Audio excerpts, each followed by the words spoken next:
So in the world in which I function right at the moment, there are two kind of opposite worldviews that seem to be prevalent.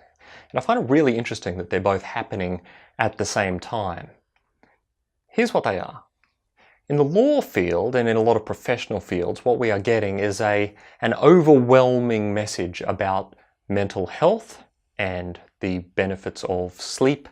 And this is where a lot of the various practices that people are doing are coming into play to help people not develop anxiety and depression and workaholism and alcoholism and various other things in this space over here. In the entrepreneurial business side, there is a huge push in terms of hustle and grind and all those sorts of words that people are doing. And to some extent, they seem to be opposite to each other. Now, I was trying to reconcile these things in my own head, and I came to the irritating view that both of these approaches are correct and that both of them are wrong.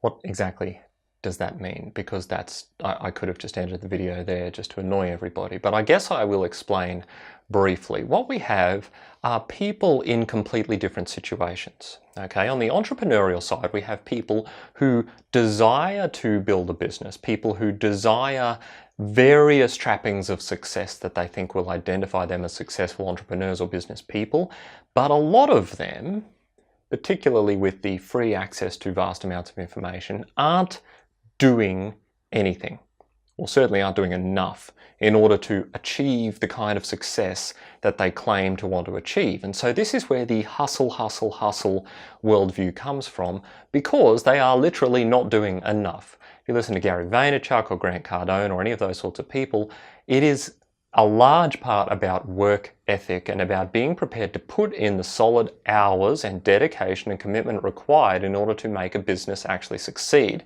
That is what we have over here, because these people are complaining a lot about the fact that they have not yet achieved success. And the remedy for that for a lot of them, probably not all of them, but a lot of them is going to be, well, you're actually just not working hard enough. So get on with it. On the other hand, over here, what we have are professionals. In law, we have professionals with a significant amount of anxiety and depressive disorders and various other mental health issues. And we have a career path that a lot of people find distinctly unrewarding. Not from a financial perspective, although some people are surprised how little many lawyers earn, but from a personal perspective. Because over here, when you're building a business and you're an entrepreneur, there is a great deal of personal satisfaction in the outcomes that occur. But as a lawyer, working for other clients and helping them succeed day after day after day, it has a tendency to become a career that just takes from you. And so in order to recharge and ensure that you are committed to the right things for the right reasons, for the right amount of time, and that you are ultimately looking after yourself to retain the passion you have for the career, hopefully, then you need to ensure that you are putting tools in place so that you can actually last the career over the long term. Personally, I think a lot of the dissatisfaction comes from the fact that a lot of the people who are currently lawyers ought not be lawyers. And yes, I could apply that to a lot of other careers as well, but they got into it for whatever reason, and they should have got out of it some time ago, because they have no personal satisfaction out of the practice of law, or at least not enough personal satisfaction. And so we have to put into place mechanisms in order to ensure that the people with whom we trust our legal matters are actually mentally, emotionally, spiritually sound individuals.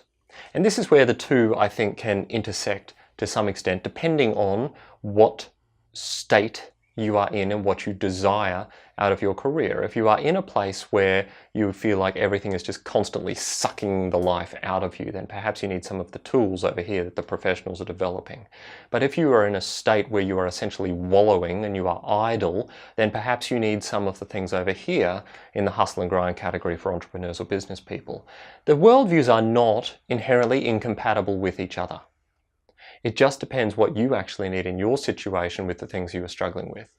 So my question today, which worldview do you more aspire to, or do you more resonate with? Is it the hustle and grind worldview? is it the look after yourself, slow down, take a break kind of worldview? Let me know in the comments.